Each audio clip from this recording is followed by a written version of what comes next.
No, I'll let you have your superiority complex. All right. This is the CHRILLCAST. I'm Chris. And I'm Will.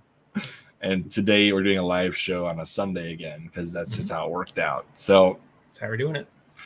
As you can see on screen, we're here to talk about the Halo TV series. And I have a few thoughts on how we can cover this and not make everybody angry. Okay. So, and I we did don't not cover it. I did not fill Will in to start this out, so he doesn't know what my plan is yet. No, I don't like this. I don't like secrets, Chris. So what we're going to start with is, did we watch it? Because that's important. Yes, we both watched it. Okay, we both got the free Paramount Plus subscription through Xbox Live, I'm assuming, right? I'm actually borrowing it from my brother-in-law, but either way, we can watch it. It doesn't matter. We watched the show. Okay. All right. The second thing is, did we watch the whole episode? Yes, I did. Yes. I'm sure Will did. Now, how many times did you watch it? I watched it twice in anticipation for this. I only watched it once, I will confess, but I was sending my reactions to Will the whole time through the show. He was like live texting me. He knows where I was at with each different part of it. Yes. Okay. So Will knows I have some relatively strong feelings about this show. Mm-hmm. Now, I think the best way to do it would be we spend some time kind of discussing the best parts of the show, the things that we think were done well.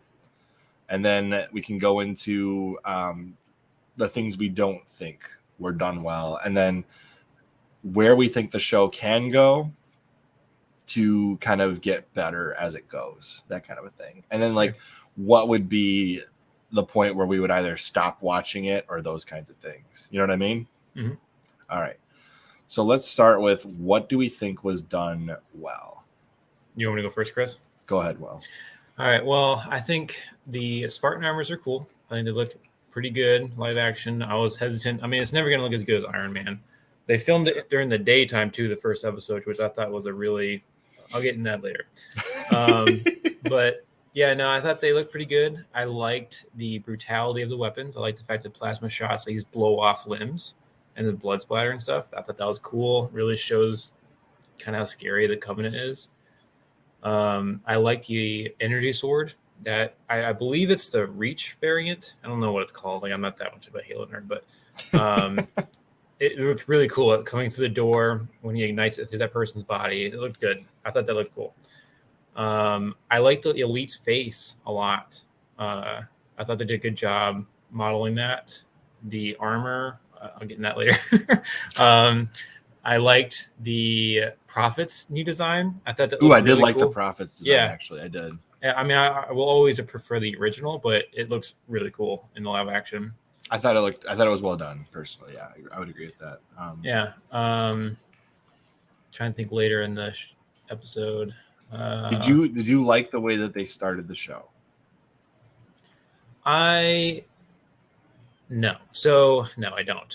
I can understand what they're going for because they were, focusing on. I honestly what do you mean by the beginning of the show? Like the okay. Let's start out the right way. Okay. You were going through the things you like about the show. Yes. I was specifically just asking. My goodness, I was specifically asking whether you enjoyed the opening scene of the show. Okay, if not, we'll move on. I kind of like the card game when they're talking about how the Spartans can't die. I thought that was kind of a cool callback to the games. I do like the fact that the colonists, I guess the insurrectionists, are a conglomeration of a bunch of different nationalities from Earth. Because I think that really does show, that particular subset. It is important to show because that is shown in the games and the lore that it's just all the colonies are mixed together, which I think it was a cool. Well, yeah, when it comes to the insurrectionists, I would agree generally speaking with that. The rest of the intro. I did feel like the insurrectionist colony was extremely small. Yeah, I mean, it was literally one little itty bitty outpost. I would have thought it would have been much bigger than that. Yeah, I don't know if it was meant to be the only one on the planet or if there's more on the planet. It seemed like that was the only one on the whole planet, the way that they showed it. Yeah, it was essentially just an oil rig. That's all it was. Right. Exactly. So if that's all they were doing with it, but it seemed like it was a planet that could sustain life. So I don't know why you only have an oil rig on it. I know. I was a little confused. It didn't seem like that made sense. But keep going. We'll do that stuff later. We'll talk about the stuff. What else did I like? Obviously, I like it when Chief rips the machine gun off the turret, or the machine gun off off its rest. It does make. Wasn't it just laying on the ground? I didn't think he actually ripped it off. Oh, true. It was just laying on the ground. All right, him picking it up was still cool. Yeah. Um, Because it was a callback to the games. One of the few that I saw in the entire show. There was a couple interesting. You know what? The sound design was interesting in a couple parts. So you had like the shield recharge sound, which I liked. Yeah, that was good. I know there's something else, and I can't remember what it was. Something the Elite did. And I was like, oh, that happens in the games. Oh, he says war, war, war at one point. Yeah. Okay, that's pretty much. That's what I liked. I'll be honest. I actually liked the actor they chose for Captain Keyes. I wasn't sure how I was going to feel about it, but I did actually like the actor for Captain Keyes. I did not like the portrayal of the other Keyes, but we'll get into that later. Okay. As far as the show goes, I felt like the opening was just the wrong way to open up an action-packed Halo show. It was too... I would have expected them to open at the scene where the colonists are being attacked by the Covenant. Like, just right there. Yep. Spartans dropping in, action, get the show going. And then as this battle is coming off, because I thought the battle was really well done. I would have expected them to start it with that, but the battle was well done. That was one of the things I really liked. And we'll get into how I would have rewritten this show to make it work even with the exact premise they had. Because I think there's a way to do it that would have worked better. And I'll talk about that later. But what did you like? You said I liked the action-packed scene. That part was the most redeeming part of the entire opening. I liked the actor they picked for Keyes. I felt like he embodied the role pretty well as far as being a military commander. I think Halsey was the best character on the whole show so far. I think she embodies Halsey of the actual games and books pretty well. Very interested in the science, very interested in the work going on, the Spartan programs, her obsession with John. That was cool too. Yep. I liked that. I liked her obsession with the Forerunner tech. She definitely embodies that role. I was a little nervous going in because obviously, you could easily have had all of the actual actors and actresses from the show reprising their roles if you wanted to, but they didn't. But that Halsey was perfect. I have no complaints with Halsey. The Elite design, I liked it. I know it's a little kind of weird looking compared to the show, or we're watching the show. Compared to the games, it was different, but I liked it. I thought it was decent. Like you said, the Prophets looked great. I liked the brief showing of the Covenant ship there. Oh yeah, High Charity. That looked cool. Oh yeah, a lot of like the distance shots looked amazing. So I really liked the High Charity. I also liked Reach. I thought they looked cool too. Yeah, exactly. I'm saying, like, I think a lot of the more sci-fi elements were well done. I liked a lot of that. I liked the Covenant weapons. I thought those were really well represented on screen. I do think that if you did it in nighttime, it would have looked even better. I have something to say about that later. So okay, but I do think that it was done well. Didn't care for the drug scene. It was kind of weird. Not sure why they did that. But the camaraderie amongst the insurrectionists, despite their different backgrounds, that was well done. Because if you're an insurrectionist in the Halo series, then you wouldn't really care who your counterparts are as long as you're aiming for the same vision. So that was well done. I thought that was good. I thought the aim of the insurrectionists being like undefiled, unmoved by any particular persuasion, that was also good because the Spartans are obviously there specifically to shut down the insurrection originally, and then they were repurposed when the Covenant Wars started. So obviously the insurrectionists' distrust of them would make complete sense. But the thing that I was a little confused about was, do the insurrectionists even know who the Spartans are, that the Spartan program exists? Like, I don't remember that being a thing. Like, what do you mean? As far as, would they know like, of them because would it have been rumors? No, most of it would be rumors because Oni was really good about keeping things on the wraps. But no, I'm pretty certain that the Spartans did attack some settlements. No, I know that. But would they would have obliterated any settlements? There would have been no information getting out of there. That's what I'm like. Would they really know that the Spartans exist? I think it would be more rumors. Yeah. Yeah. That's what I was wondering. Okay. But I think that's where my likes of the show kind of end. Okay. And I like I said, I think there's a way I would have redesigned this episode that would have worked better. But moving on to, I guess, where we're at is what we didn't like. So I'll let you go first, Will, because I have some pretty impassionate statements to make. Yeah, so what I didn't like is basically the overall structure of the episode. There's a lot of just lore changes that weren't necessary, and also just lore inconsistencies. So it's less that they change things, more like they're not thinking through what they're doing. So one thing that really stuck out to me is how they, grabbed that phantom and then they took it immediately to Reach. They would never do that. So the Cole Protocol outlines that you can't take the seized alien tech to a human colony because they could track it, and then you would find a human homeworld. So that was stupid. And yeah, there's just things that I don't understand why they changed. Basically the entirety of the UNSC is different.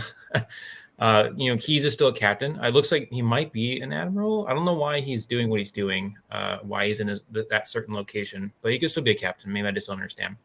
Miranda confuses me because I think she's actually a doctor in this show, but what appears to be a captain's uniform. So is she a captain or is she a doctor or is she like somehow both? I don't know how that would work. I mean, there are doctors in the military. Maybe that's just what it is. Yeah, I mean, I'm sure she's a military doctor. I mean, she still works for the UNSC. But my point is that she doesn't fulfill the role she fills in the actual normal story. Yeah, and also I'm just confused. Why they have her be the ambassador, why she has that uniform on that makes her look like a captain if she's not a captain, if she's a doctor. And again, that the reason why she's a captain instead of a doctor in the lore is because she's closer to her dad, which is Captain Keyes, and she's like, estranged of her mother, Halsey, who is a doctor. That's the whole point. And it kind of seems like the show is painting this power struggle dynamic in the family between her mom and her dad, which is just weird. The thing is, like, I can kind of understand a little bit because I've seen it in other shows, but I don't know why they went this way with it because there's already that kind of a power dynamic, and it's interesting that the daughter chooses a dad. Anyway, that's a minor nitpick. I don't like the fact there's no other elite or there's no other covenants other than elite in that attack, which I don't really understand why. Makes no sense. There'd just be a group of elites. I wish they had filmed it completely at night because one, the CGI would have looked better. Two, it would have been scarier. And the Covenant tend to do their attacks at night. Yeah, and that's also like when we first meet the Covenant, it's at night. So that would have been such a cool scene, just finding them in the fields or something. Because strategically, you can hide better at night, especially since they have their I can't remember what the shields are called, but the invisible shields. Yeah, I think that's it. Right, because that would have made more sense to attack at night because they would have completely hid cover. Yeah, and that's another thing. Why didn't the elites ignite or have their invisibility shields on? Maybe they weren't expecting to find any counter attack at all because the colony was an insurrectionist colony. Also, I don't like although I think the elites look cool as far as their face. They actually did like the Halo 2 anniversary face, which is nice. The armor and stuff looks really weird and wonky. It does. They're also not super fast. The thing is, like, I always pictured elite as like the Halo 1 and 2 elites, and they're very quick and much more agile, serpentine almost. Anyway, I also don't think the Spartans should be in this show at all, at least not yet.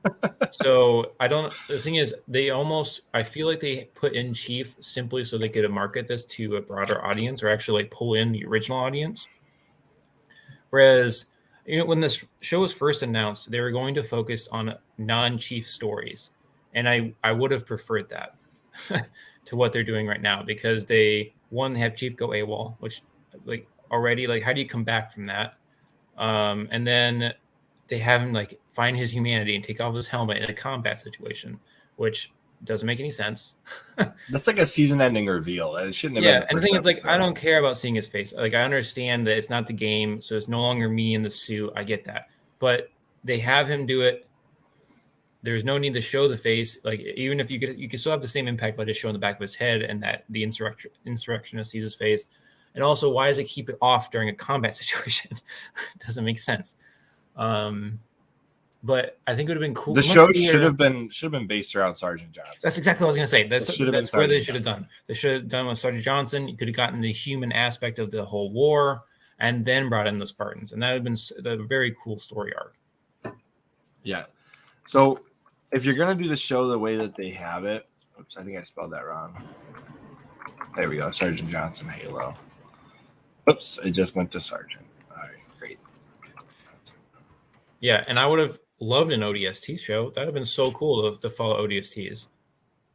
I'd rather. We've already seen the ODSTs. I'd love to see the Orion Project Spartans, the original Orions, right? The original Spartans.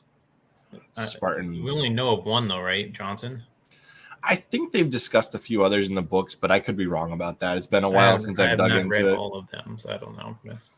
But actually, that would be a cool book too. Would be to read about the Orions. Anyways, the show should have been about Sergeant Johnson, and then like you could have the lead up to what's that first Halo book by Troy? What's his face? Fall of Reach. Troy Denning. Troy Denning, yeah. What do you, the first Halo book he wrote in the Halo Master Chief series. I have no idea what book he wrote first. Just got the Master Chief. It's got a green cover. I've got it upstairs. I would grab it right now. Anyways, you could lead up to where like end the show with Johnson meeting the Chief. Yeah, because that's how that book starts essentially. But that would be a great show. I would watch that. Sergeant Johnson would make such a great lead character for a show in general. Yes, and it would invoke the same nostalgia while having a far less complaints. But let me just say the way the show presents itself, it's presented linearly. And I think the way that they did that whole scene would have worked way better if they would have done it with like flashback sequences.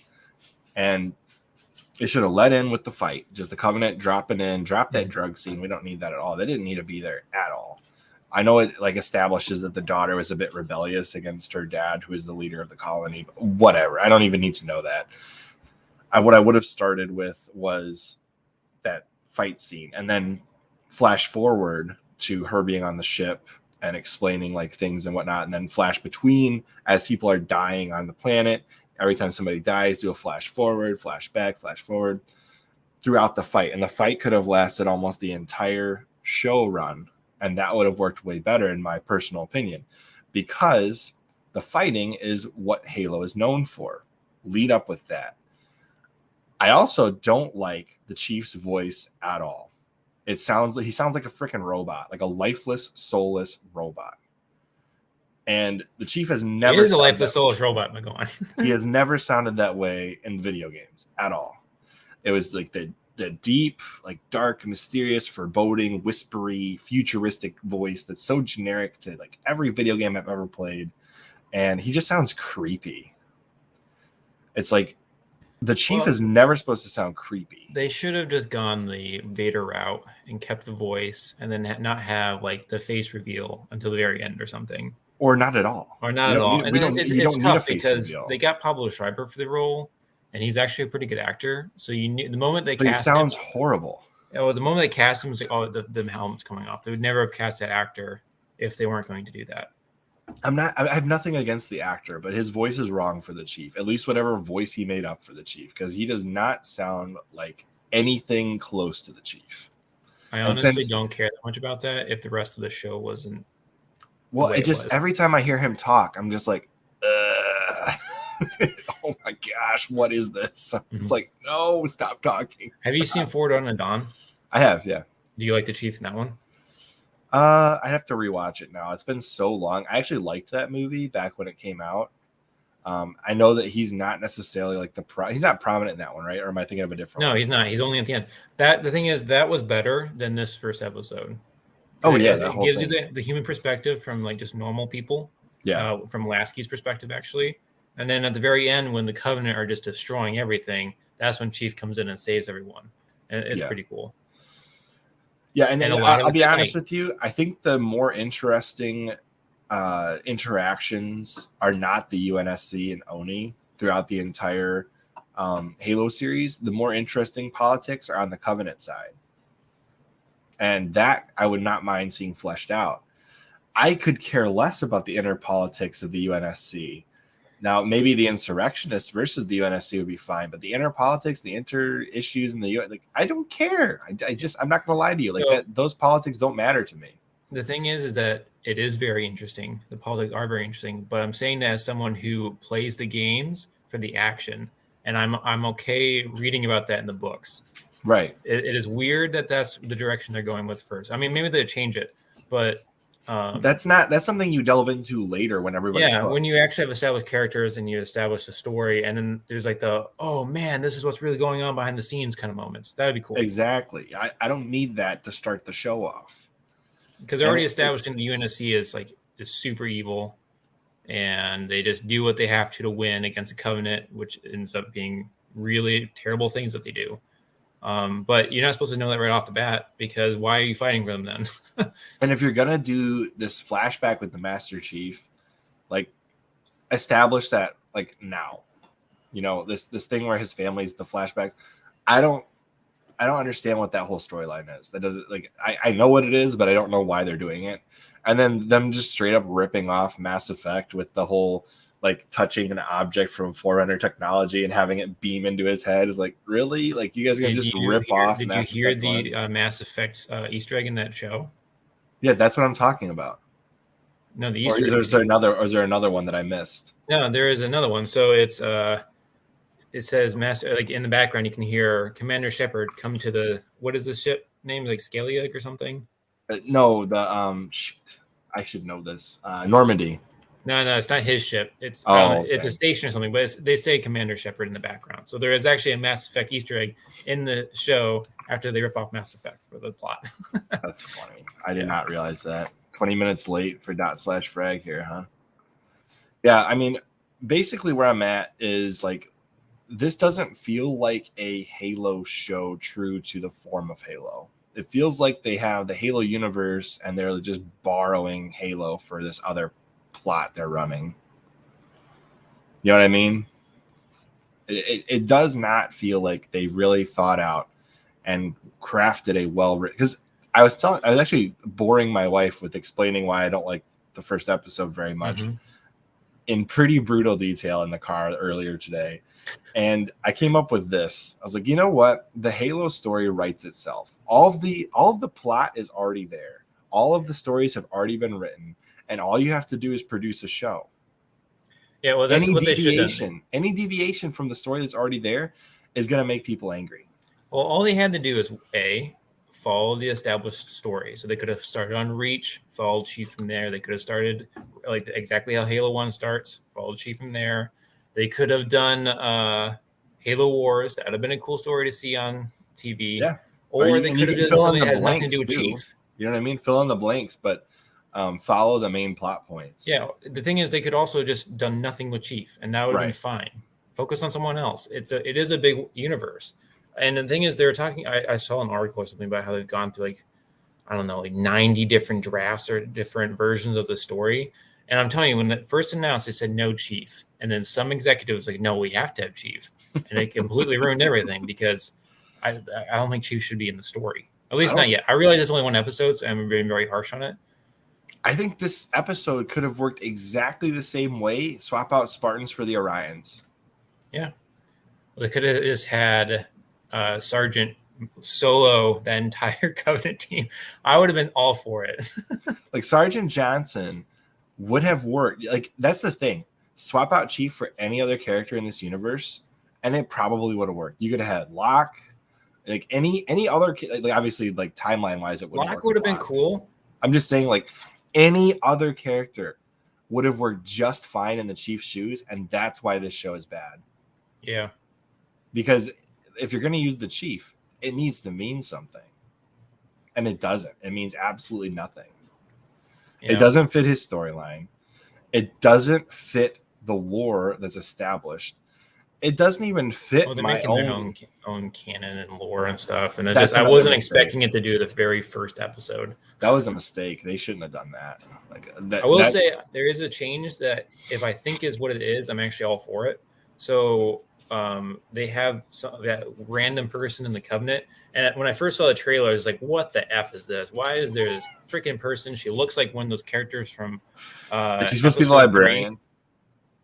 supposed to be a library. No, I think the whole idea is that there's only certain people who can activate the Forerunner tech, and so she's it's like a because they prophet have the amongst the covenant. Gaia or whatever is inside them. So she Is could she- have the library as Gaia or whatever it is.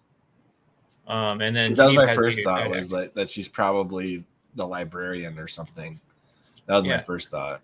And I think that would be pretty cool. And also, I think that's sort of a plot inconsistency in the original story, where any human can access the Forerunner tech. It's like, why doesn't the Covenant just steal a bunch of people and then like they have access to everything now? It's always like it's a main part of the game. The Covenant never understood that, though. You know what I mean?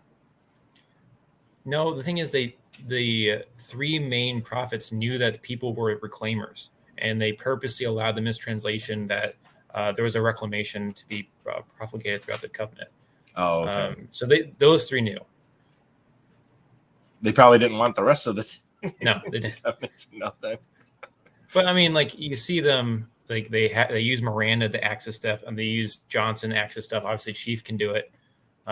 So they are purposely doing it. And also, like they steal Anders, I think is the doctor's name in Halo Wars.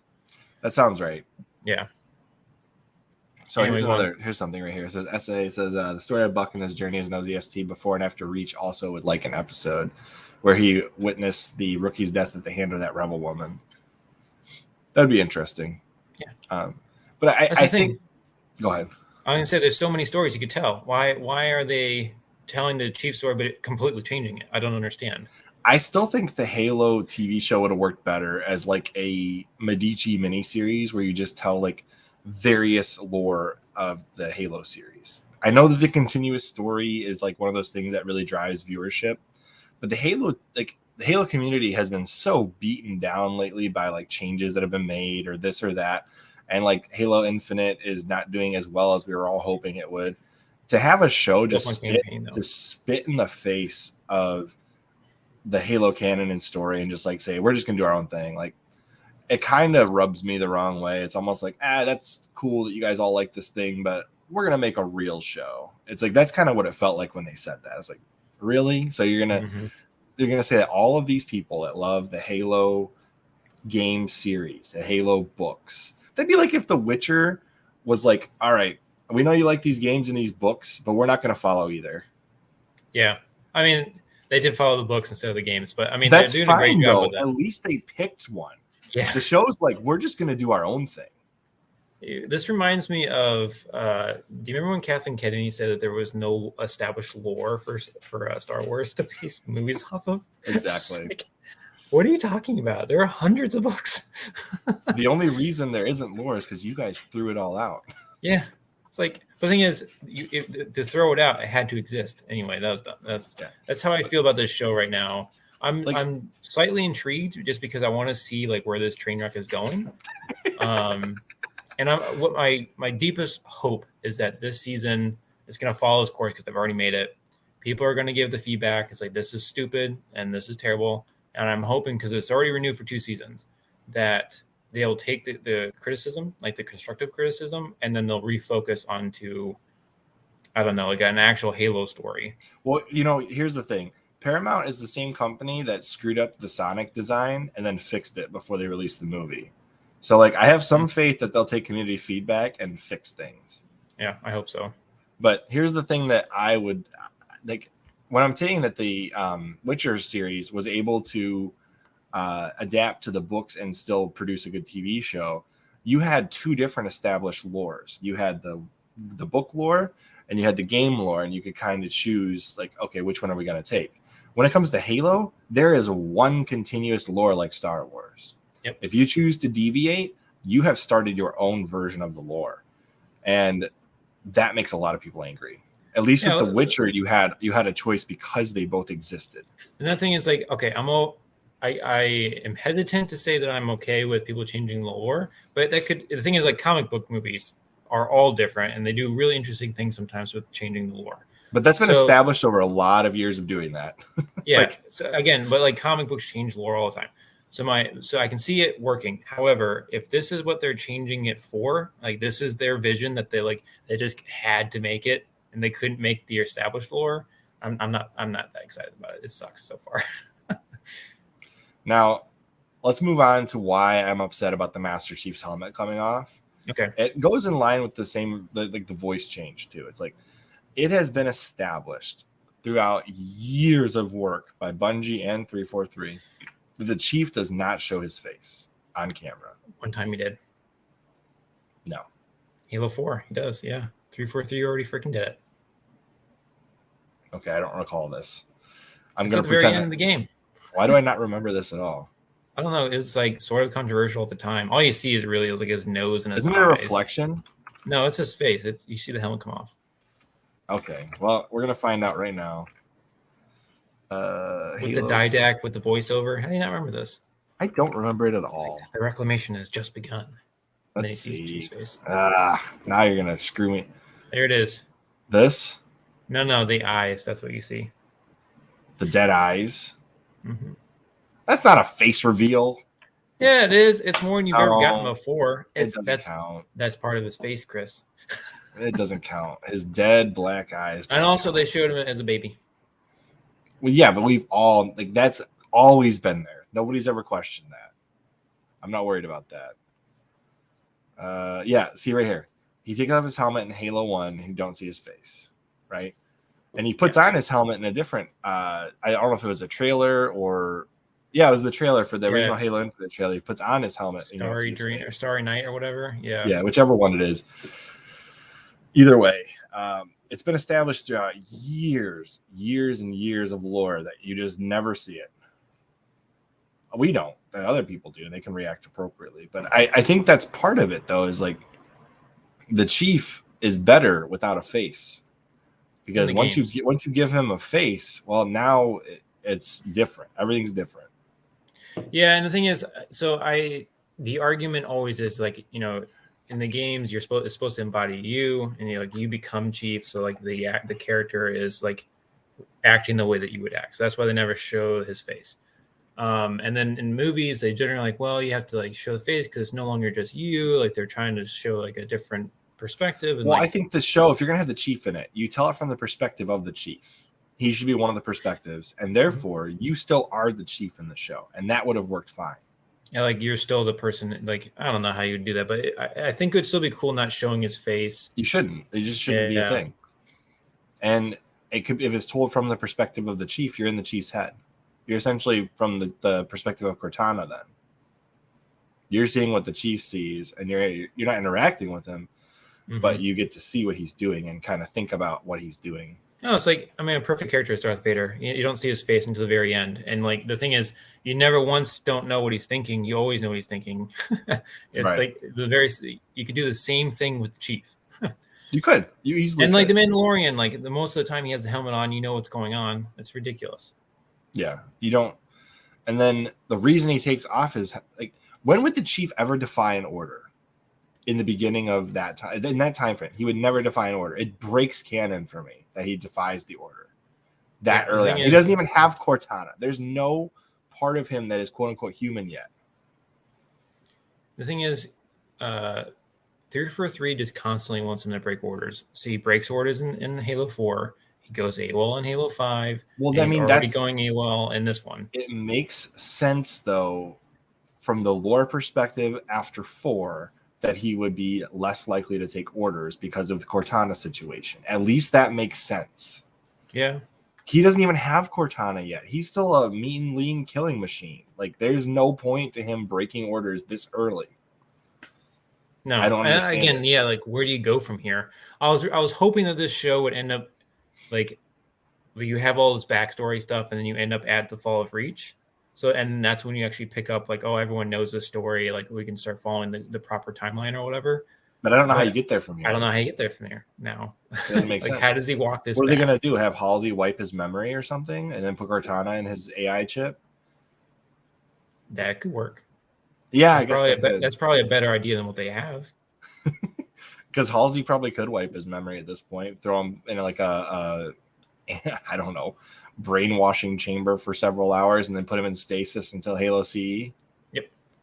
What are they going to do? Like completely rearrange? Like this is what actually happened when books were saying this was happening and maybe the UNSC covered it up. And he wakes up. Maybe this is all a vision that little triangle gave him. Is this the reason why the stasis was necessary to start Halo CE? Is that what they're gonna say? Because I think there's already lore behind that. Sure, let's do it. If that corrects this. I still want Sergeant Avery Johnson to show up. That's I know, what I and want. like he wasn't even in the first episode, and now I'm worried. It's like, wait a minute, is he not in the show at all? Because that will ruin it for me if Johnson's not in there. This is just like Dragon Ball Evolution. Oh my gosh, that was such a bad movie. Oh, it's so bad. We should never bring that up again. Hey, we have a thumbnail early on where I use the Dragon Ball Evolution poster as our. Yeah, that's right. Yeah. I'm gonna see if I can find it. It was like way early on. Anyways, so let's start talking about this then. How would you rewrite the first episode other than throwing it all out where it would work in your mind? With the premise they have, how would you rewrite it? Well, I mean, we have to throw it all out for. I don't know where they're going with it. Okay. So, I mean, if face they have reveal, the same yes characters, or no? Face reveal, yes or no? Say one more time. Face reveal, yes or no? No. What do we do? No. Okay. The thing is that you can still have that scene where he's trying to humanize himself to the insurrectionist. I keep forgetting her name. I don't remember her name, but someone I saw this on a YouTube channel where they just have it where they take the helmet off and you just see the back of his head. Boom. You don't have to show his face, so you get the exact same sentiment. You get the same scene, but the audience still doesn't see the face. There it is. The thumbnail is bad. It is so bad. That was when we were discussing the rumors around the Nintendo Switch Lite. Oh yeah. There you go. There's a start. I would start by playing the game. Yes, I know. Oh man. Like I guess the thing that bothers me the most is you're changing characters that already have a great backstory, very strong leads in the series. Like for example, and here's the reason why I don't like Keyes. I don't mind the Admiral, Captain, whichever Keyes. But I do have an issue with Miranda Keyes because she's coming across as a bit rebellious, and I don't remember her character ever being rebellious, but she was a very strong female character. I'd say she's pretty rebellious. Also, Miranda Keyes is a wet noodle. I don't know what the love for that character is. That character, she sacrifices herself, she man. She takes care of the chief. She's a prominent female character. Yeah, that's fine, and I'm glad she's there. But I was never like, oh my gosh. Especially even when she dies, I was just like, eh. Once I realized she was Keyes' daughter, immediately I was like, oh, okay, so go to that scene. So go to the scene when they're getting medals. I don't know how you looked that up. This scene pissed me off. This is why I never liked her. So she gets a medal for her dad, and then Chief doesn't get shit. It's like all the work I did in the first game, and I'm not going to get any medals for it. This is ridiculous. Look at this video. How Keyes banged out. Oh my gosh. Okay, hold on. It's at the end of the first game or the second game? No, it's the beginning of the first game. The beginning of the second game, isn't it? Oh yeah, sorry, that's what I meant. Beginning of the second game. Medal scene beginning. Well, maybe it was because you can't pin a freaking medal on a Mjolnir 5 or whatever the heck armor at the time. Well, that's another thing is that he's in Mark 6. Why is he in Mark 6 already? It should be in Mark 4. Bro, now you're just talking about stuff these movie films that didn't play the games won't understand. Yeah, but I don't know. I really like the original armor. Also, why are there so many iterations into it? Oh yeah, keep going, keep going, keep going, keep going. Am I too far yet? No. So when he charges up his shields, and then it's like here, right? Almost, here, right? Yeah, we're almost there. A magnet medal, yes. Fair enough. I could have put it in my magic pocket. Okay, right here. The medal. She gets a medal. I think maybe Johnson does too. I don't get. I'm not gonna lie. Like Blur did a good job with a lot of these cutscenes, but I think they did a disservice to Miranda Keyes. She does not look as good in this scene as she did in the original series. Personally, oh, here we're gonna pause right there. I wanted this scene in the show for no reason whatsoever, just to see the Arbiter. Also, I would have rather just a show with just the Blur cutscenes. Just make a movie with this animation, and I would be sold. Why is this all blurred out? Halo 2 Anniversary Master Chief Ceremony. It's just a blurred thumbnail. Oh, well. You could weld the metal to his armor. Exactly. I would have been all for it. Like armor customization. Perfect. There you go. It's like they hand the chief a medal and try and pin it on him. It's like just falls to the ground. Falls through grading into the whatever's beneath. Never mind. Oh, that's another thing. Like Chief never takes his helmet off, even when he's in an award ceremony. Okay. Right, exactly. Why would he take? So this storyline they've created. All right, he's like AWOL. He's aiding an insurrectionist. This sounds like the kind of thing that maybe Sergeant Johnson would have struggled with, not the chief. Yeah. I think at this point in the chief's life, if the UNSC said that woman needs to go, he would have been like, okay. Mm-hmm. Like he had no issue like beating other Spartans to death in the Spartan program, right? No, he beat ODSTs to death. I don't think he did. ODSTs to death. Yeah. Yeah. Either way, he's already killed people at this point. Why in the heck would he care about an insurrectionist who's destroying the only way of life he knows? Yeah. Well, he wouldn't. So pull up Halo Reach George. So he does the same thing. They like stole the scene from Halo Reach where George takes his helmet off and like starts talking to the colonist. It's the same thing. Mm-hmm. Yeah, because he takes off his helmet, right? He constantly takes off his helmet. But you know who doesn't? Noble Six. Right. Noble Six is basically the chief. Yes. Cortana's influence made, yeah, exactly. An AI robot made him more human. Well, now it's a triangle, magical triangle rock. Magical triangle. It's probably the imprint of Born Stellar. Mm-hmm. But yeah, I don't understand what the plan is. But I will say this, Will. This gives us an easy stream of content to discuss on the podcast every week. Yep. What did 343 screw up this week? No, not Paramount. Paramount. Oh, well, I mean, 343 helped them on this show in some way. I mean, they have a whole transmedia division dedicated to this crap. Well, there's your problem. They probably don't have any of the game developers or story writers. No. Assisting. Well, they have Kiki Wolfkill, which I don't know how she was involved originally. Then Frank O'Connor, who was part of the original Bungie team, helps on this too. Yeah, but you give Frank too much power, and I'm just kidding. Yeah, I don't know. I don't know what they're thinking with this. Let's put it this way: if I were Joe Staten and I saw this script, I would have pulled the plug. Yeah, he doesn't have the power. I'm just completely saying. separate from the game. Or if I was Frank O'Connor and I saw this script, I would have pulled the plug. I would have pulled the plug too. Well, the thing is, like, you never know. Like, maybe the first episode sucks. I've heard the second episode's really bad, but maybe like how have you heard the split from the previews? Yeah, from so the press pass people get both episodes. The first two. Okay. Anyway, so maybe they pull it out of their butt at the end. They had Paramount had to have seen something they enjoyed because they already renewed it for season 2. They didn't even wait for the reviews. I mean, fair enough, but it's funny. People always bring up Halo 4 and 5, but you know what? I actually think Infinite is a good game. I wouldn't say it's a great game, but I think it's a good game. And here we go. So I can't believe 343 allowed this to happen. To think they would have learned from 4 and 5. How long was this in production for? I mean, a Halo media franchise has been in production since they first conceived the game. And they've always wanted to do this. Yeah, but unfortunately, this one is when did Halo 2018? When did Halo 4 come out? Oh, that was 2014? I think it was actually 2012.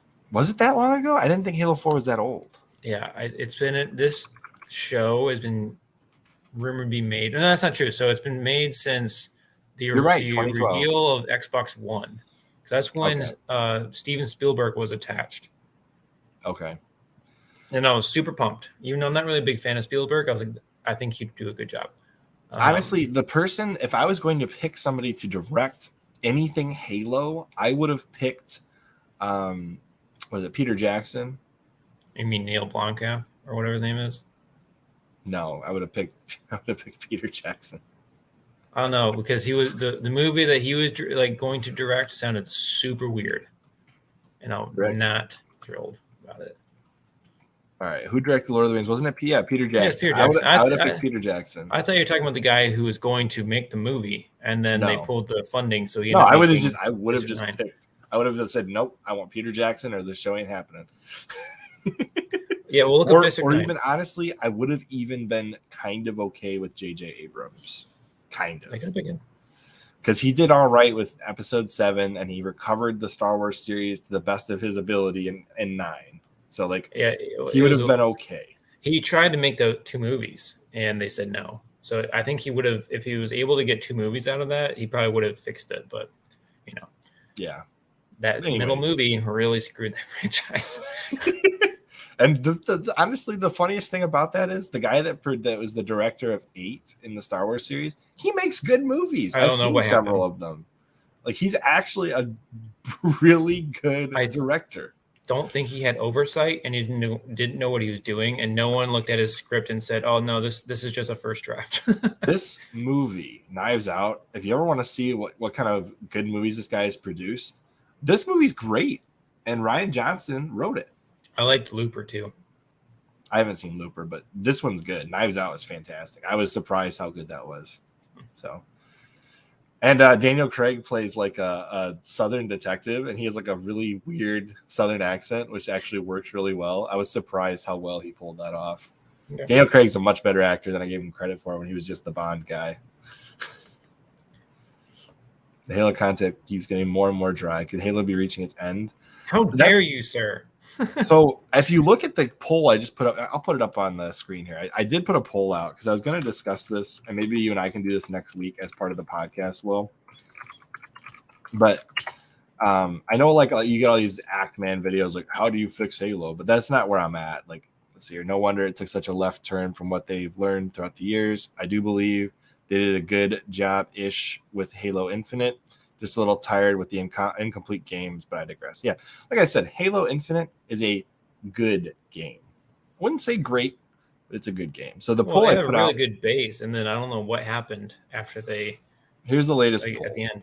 What is going on? What should we talk about on Newsworm? The bottom one was: is Halo Infinite dead or just in a lull? I think it's in a lull, but I don't know what the hell's happening with that game. I'm so confused. So the dev team has almost completely stopped putting out updates. So I'm a little confused what they're doing with this thing right now. And multiplayer will be a huge push, but it should have been done, No, part of the problem is that the majority of their workforce was contract people. Yeah. And that means it's a high turnover. That's, it's normal for the industry. But the thing is, they have a proprietary engine. So every time you bring in someone new, it's going to take like 6 months for them to learn the engine. And then that's 6 months. Which means you should have just a dedicated Halo team. Yes, exactly. That's part of the problem. Bungie always had a dedicated team for Halo. Yeah, always. And their faces. You could probably picture every single one of them. Now it's like contracting people to fix something that's like that's probably the biggest issue. If you have a long-term strategy for a game, you need a long-term team maintaining it. Yeah, unless you're on like Unreal Engine, which everyone knows how to use. So that's right. Not a you're big not deal. On that. Yeah, no. And even then, I still would say have a long-term, at least skeleton crew at the bare minimum. Even if they have technically like the skeleton crew, but there's a reason why we're not getting any updates. Is because like everyone quit at the end of when the game launched, and now they have to train a bunch of new people to do it again. So, yeah, I'm just baffled, absolutely baffled that such a flagship franchise has been so dead since December. I'm just so confused. Oh, since this isn't going to win, I just want to show you this controller, Will. You'll get a kick out of it. Amazon.com. There's a quote-unquote NSFW official Sonic controller coming out by Nintendo and Hori. Interesting. Wait till you see where the analog stick is. Hope it's in. Is it in Sonic's crotch? Yep. Oh man, how funny is that? They didn't think that one through, or they did. Or they did. Yeah, exactly. Well, now I have to buy it. Oh, jeez. It has like an extra rumble in the joystick. Oh no. Oh man, when you're playing really well, the joystick grows. Oh my gosh, I can't believe you said that. I can because I know you. But Yeah, it lotions your hand as you play. Sorry, you have a dirty mind, sir. you brought it up. It's your fault. All right, so let's completely switch gears and talk about a video game that I'm enjoying right now. That is complete. Sure. Well, this will be the conclusion. What do you want to talk about? To be fair, now, what are you're playing Jedi Fallen Order? Fallen Order, yeah.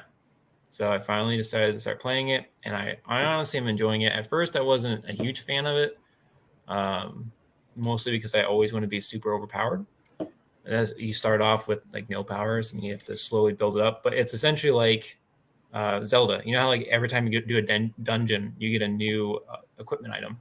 Sure. And you can like go back and unlock different places that you've been before. That's essentially how this game works. So there are dungeons, there's free explore areas, and then you keep having these memories of how to use the Force, and you get new Force power. It's pretty cool. Yeah, I honestly think the game I've just recently played was on the Game and Watch. I just posted on Twitter. Was the original Legend of Zelda. I finally finished the original Legend of Zelda and found out there's actually, quote unquote, a thing called Second Quest, which is once you complete the game, it lets you start again in your save file. The difference being the original one just is Link, and then when you do Second Quest, he has a sword in his hand. So that's how you can tell if somebody's on first quest or second quest. And apparently the dungeons are way harder, which honestly, a lot of the dungeons were like not necessarily hard, but there was a few rooms where it was like, you can't beat this unless you have like an extra health potion. And the health potions and the fairies work very differently. You know, in like Zelda, the fairies basically restore all the hearts, right? Yep. In this game, they do like 4 or 5 hearts. Yeah. And they're slacking. And the potions do your full health every time. So I think that's a little backwards compared to where the series went later. Mm-hmm. But I found out that the bosses are relatively they're actually well designed for an NES game. They're pretty fun, actually, the bosses. But the enemy types that you face in these dungeons just suck sometimes. Like there's this one enemy, and the biggest difference between this and A Link to the Past is directional versus diagonals. You get 0 diagonals in the original Zelda. So like when you're fighting something, if you can only hit them in the back or the side, if there's one enemy that can only be hit in the back and the side, and he turns randomly, so you never know when he's going to do it, you can't hit him diagonally in the back. You can only hit him from the side or from the back, and that's it. Okay. Everything moves on a grid. Okay, so yeah. It's a pain in the butt to kill those guys. Yeah, I bet. So I've walked in with like 2 potions to kill those guys before. Because there'll be like 6 of them in a room. And they're all going in different directions, and the grid's only so big, so you can only dodge them for so long. It sucked. That was the worst enemy. Like, there's a lot of people complaining about these other enemies. No, that is the worst enemy in all of Zelda. Okay. The worst enemy in all of Zelda. There's also like 4 different swords you can get, none of them being the Master Sword. Interesting. So it's a weird game. All right, here. Elden Ring. Nope, haven't played it. I've never played a Souls game. I have. I suck at them. No, I played Demon Souls. I take that back. I played the original Demon Souls for like 5 minutes. Yeah, I can't play a game that is meant to frustrate you. Cuphead. Yeah, no, I get easily frustrated. So if it's something where I die like more than 3 times or 5 times, I'm quitting. I no longer find it enjoyable. Is this a zombie game? Days Gone? Yes, it's a PlayStation exclusive, actually. I might have to check that one out because that's the one that Sony canceled for some reason. The sequel of, even though it made plenty of money. Yeah. Well, honestly, if I was Sony and I saw Days Gone and I had Last of Us, like which one is your main zombie franchise at that point? Days Gone might be better, but which one sold more? It's a completely different game. They are different, but they're zombies. I mean, look at Capcom. They had Dead Rising and Resident Evil, and they said, nope, one zombie franchise. Yeah, but those are also completely different. It's like having 2 different shooters. I mean, it would be like Xbox saying, oh, I'm not going to make Call of Duty anymore because we have Halo. Well, they probably picked the opposite way, unfortunately. Yeah, maybe. I don't know. We'll find out. Or Doom. Yeah, that's the thing is like you can have different shooters and no one gives a shit that they, they're all first-person shooters, but they're very different. Left 4 Dead was great. Left 4 Dead was good. I have played it. I like it better than Back 4 Blood for sure. Oh yeah. I have a much harder time getting into Back 4 Blood. I like the fact that Left 4 Dead was so slow until it wasn't, and you're panicking. That was an enjoyable mechanic. So here's my last question for you, Will, just to round this out with Halo. Now that we've detoured and come back, Okay. what do you think is missing from Halo Infinite? Halo Infinite. Yeah, what is the feature that you think is missing? Why do we go from 255,000 people playing to 5,000? Oh, well, if you're just talking about multiplayer, basically No, just in general. every freaking mode ever, it would be nice to actually include some of them. So bring Forge, bring in co-op, bring in not Fiesta, Firefight, bring in Invasion, bring in Zombies, or I guess Infected. Honestly, if they just brought in those couple big ones, they would save themselves right now. And then as far as the campaign, I want some freaking DLC. They set this up as a live service game, so I very much expected like 3 months out, I would be getting my first DLC. And do you feel like what was there was a $60 game?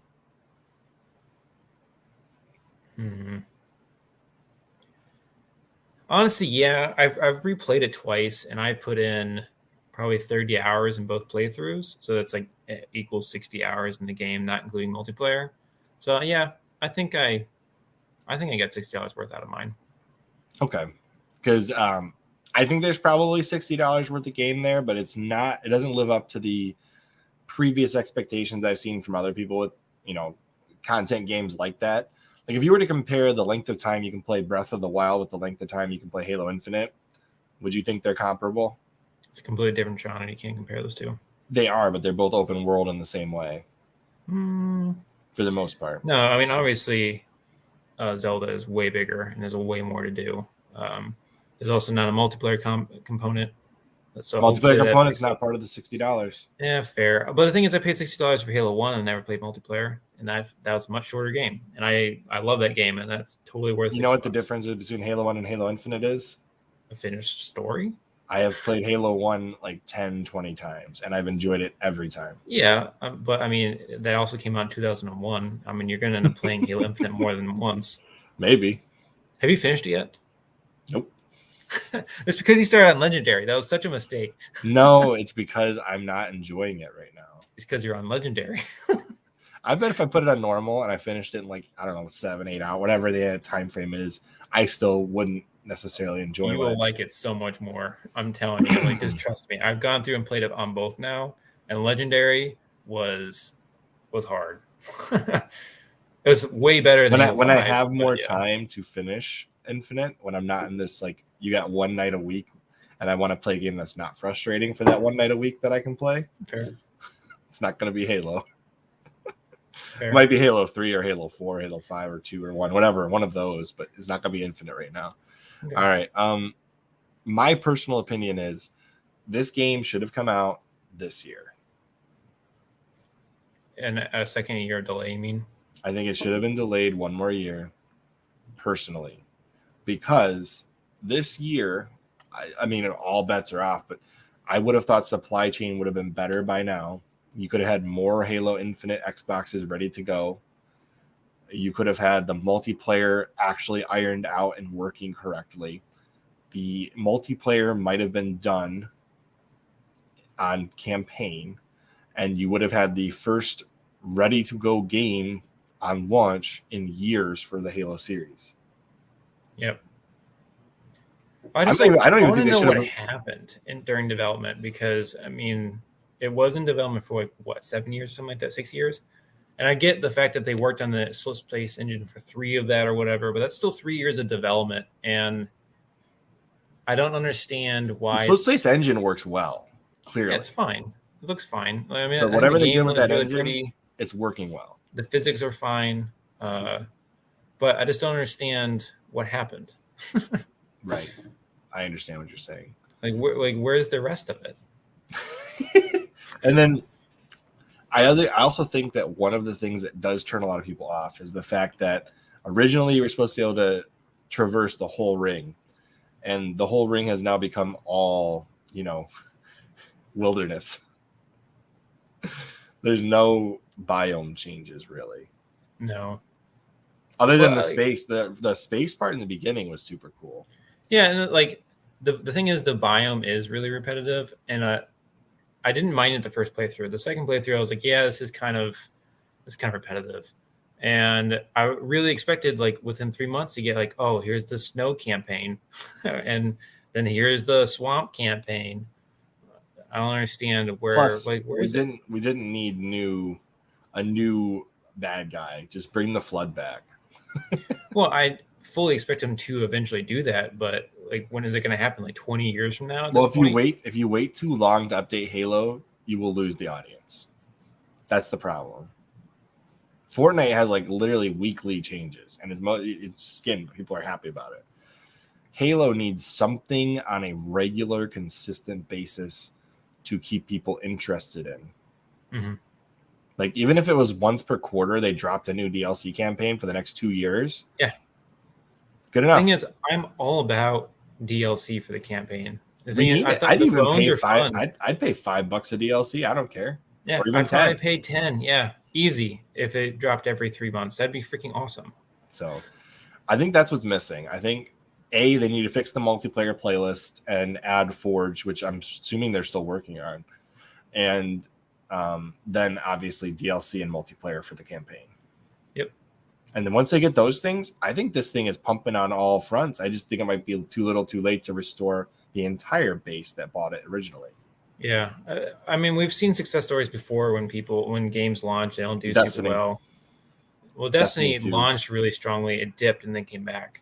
So that's what I'm saying. I guess that would be a good analog, because I was thinking of Rainbow Six Siege. Yeah. That one like died. Flat out died, and then came back. And I mean, Fortnite did the same thing. Fortnite died in the beginning, and they completely. Fortnite had to reinvent itself. Yeah. That's not a good. Like they pivoted off of the original zombie mode and became what they are now. So I don't know if that's a good example either. They should pivot away from the live service and give me a freaking full game. the good thing that we have seen with or the good thing for Halo is there is endless amounts of money sitting that could fix it. Yeah, you'd think. I just don't understand. So Halo's kind of in a rough spot right now. You got the TV show is making a lot of people angry with a lot of their lore changes and some of the choices, the artistic choices they made for some odd reason. And then Infinite, the state is not finished. Yep. So also from the trailers, it looks like they're going to have the Legola worms do like weird, like outside of the Legolas. Yeah. And like grab people and pin them to the ceilings and stuff like they did in the Halo Nightfall web series. Speaking of tongues, I was watching chameleons catch birds, insects, like giant mantises with their tongues, and that was pretty freaking cool. We were watching that Life series. I know it is, but you were talking about tongues, and I immediately thought about that because when my kids were struggling to sleep tonight, we watched a bunch of chameleons. Chameleons are cool. Yeah, it's pretty neat. The chameleons in the desert apparently. Think about how confusing it would be to have your eyes independent of each other and seeing two different parts of the room at one time. Think about like how your brain would have to process that. Your brain would probably be like literally split down the middle. Like this is this eye, this is that eye. Yeah, but just think about trying to react to things that are in different screens. Essentially, that would be so weird. It would be. You're right. That would be very strange. Last thing tonight. Did you watch the Intellivision and Mikko unboxing video? Nope. They actually did one. You didn't see it? Nope. Okay. So apparently I watched Smash JT stream on it. Apparently it was a assembled prototype, like American assembled in the studio. And they did it specifically to show what the final box is going to look like for investors in the European region. But it still was a lot better than I expected. And they showed a working dev unit. So apparently they do have a fully functioning and working Mikko system that exists. So okay. I'll believe the production when I see it, though. Okay. That's where I'm at. If it actually comes out, if it physically releases in some manner, I will buy one and test it out. Because it'll be one of those, like, I bought this just because it actually exists. The kind of things. Okay. That'd probably be the only reason. Because I've seen where they're at, and I'm just not convinced that it's going to work well. It'd be like buying an Ouya, you know. after you already know it's not working. It sounds like you're trying to give reasons for a bad decision, Chris. I would buy it as one of those items that like I shouldn't have bought, but it sits on my shelf for years after I demoed it. Don't buy it then if you already know it's going to be terrible. I think some of the games look fun, but I don't think there's enough there to actually deserve the price they're selling it for, at least not from what I've seen. Yeah. I'm not going to go so far to like, invest in it or anything while it's like in limbo right now. Nobody, do not go and invest in the Intellivision Amico. I will say that. No investment. Do not. If it comes out, make a decision then. Just like I said in the 5 things to avoid in 2022, don't invest in the Amico or most Kickstarter consoles because you may get it, you may never get it. And the Ouya is a perfect example of why you don't invest in Kickstarter consoles. But y'all got Tactic. No, we don't got TikTok. We have an Instagram that I never use, but it does exist. Yeah. And Will has a Twitter, but he never uses it either. I literally have been on Twitter in like 2 months. Probably better for your soul and your it's freeing. Brain. It's amazing. I feel less angry. Though I have no idea what's going on. Chris is always like, did you hear about this? Like, what? Nope. But if you guys want to contact us, it's at CHRILLCAST on Twitter and Instagram. That's at CHRILLCAST. You can also just go to the About page on our YouTube channel, and the links are there somewhere. Mm-hmm. Yeah, see, there's merch. Oh, yeah, we have merch. There's Twitter. There is a Reddit somewhere. It exists. We have a Discord that's not linked. I think we get kicked off of Reddit, or do we still have that? It's just you that got kicked off of Reddit. All of my original accounts got banned, yes, but we have a new account. It exists. We have a Reddit account, and I haven't gotten banned yet. Facebook. We have a website too, by the way, guys. If you ever want to check it out, CHRILLCAST.com. Provided that Google didn't lapse us again, they did one time. And this has links to like YouTube. We have a Fruit Lab. We have a Anchor that goes to Spotify. So our live video podcast now goes to Spotify as a video. We got that unlocked somehow. Mm-hmm. Don't know how. I don't think we have enough viewership to get there, but that's fine. We partner with Joe Rogan, No. That's how big we are now. Yeah, exactly. We're that big, except in video games. 4 viewers live. It's all good. Yeah. We have an Odyssey channel, which is just it's essentially like a mirrored backup of all of our YouTube uploads. It gets like 95%. I don't have to do anything with it, so I keep that because just in case YouTube like accidentally deletes our channel, like I've seen other people have happen. We are very controversial, Chris, so this could happen at any moment. But you can see stuff like this. Like we have our entire guest list of all the guests we've had. I need to update it, but all of the guests we've previously had are on here, so you can go and see any of them that we've previously had on and click on their channels too. So that's cool. And if we do produce more music, it's on here somewhere. So it's all there. But we have a lot of cool links. So if you guys want to check us out, go to CHRILLCAST.com and start clicking through the stuff and find out how many broken things on our website I haven't fixed in weeks or years. Yes. All right. Well, Will's got to go to bed at some point. So is there any other closing thoughts that you would like to discuss? I'm disappointed where Halo is. The thing is, like, the launch for Halo Infinite was so strong, and I was just like, I felt like on top of the world as a Halo fan. Yeah. It's like, finally, 343 got this game right. It's amazing. It looks great. This is exactly what I want. The multiplayer is super fun. And then it slowly just like died from there. And then the thing is, I was also super pumped for this Halo show. It's like, oh, finally it's coming out. Like, I've been waiting years for this. And then I started seeing the trailers. It's like, what the hell is this going to be? Wanted. And then I watched the first episode, and it's like, you know how it is. Yeah. There's a lot of things I would change, but they should delay the show until they figured out Halo Infinite. That's what they should have done, because right now it just seems like they're piling on the shit onto Halo right now. Fair enough. Yeah, it's just like that pile of crap keeps getting bigger, so that stinks. And it stinks worse because there's more crap now. All right. Well, look at that ghost standing over Will. Yeah, what's going on with your camera? I mean, I don't see the ghost. I do see the light. You got like light flickering. It's because I am divine. It's, heaven's light beams are shining on me. No, it's like a weird artifact from my freaking chandelier. Oh, okay. All right. And they also said we need more merchandise like shirt and teacups. We have shirts; Yeah. they exist. And I think there's teacups on there too. No, there's coffee cups, not teacups. I mean, you you can could drink use tea out of the coffee cup. What is the difference? I know there is technically a difference, but like, who actually owns that nowadays? Unless you're like really fancy. All right, I'm gonna drop the merch link in the chat just so that they can go check it out if they want to see it. Will is God. This is true. I'm glad someone finally realized it. Are you secretly SA, Will? Yes. All right, here's our merch. If anybody wants to check it out, there it is. I haven't updated it in a while, but we did change the design sometime last year, so you all can go check it out. Mm-hmm. All right. There's a lot of shrimp on the stuff. It's pretty much all just shrimp and the CHRILLCAST on there. Yeah, it's all there still though. So, oh, and then there's the we have Installation 00 designed shirt on there, by the way. Oh, I forgot about this. I forgot about this rather. It was a while back. This is right. This is actually designed by Installation 00, which I should have like made a big deal about at the time, but I didn't. But yeah, he designed this logo, this version of the shirt. So if you want an Installation 00 designed CHRILLCAST TV shirt, CHRILLCAST channel shirt, this was designed by Installation 00. Cool. All right. As always, I am Chris. And I'm Will. And we will see you on the next CHRILLCAST. Bye, guys. Bye, guys. If I can hit the end button at some point here.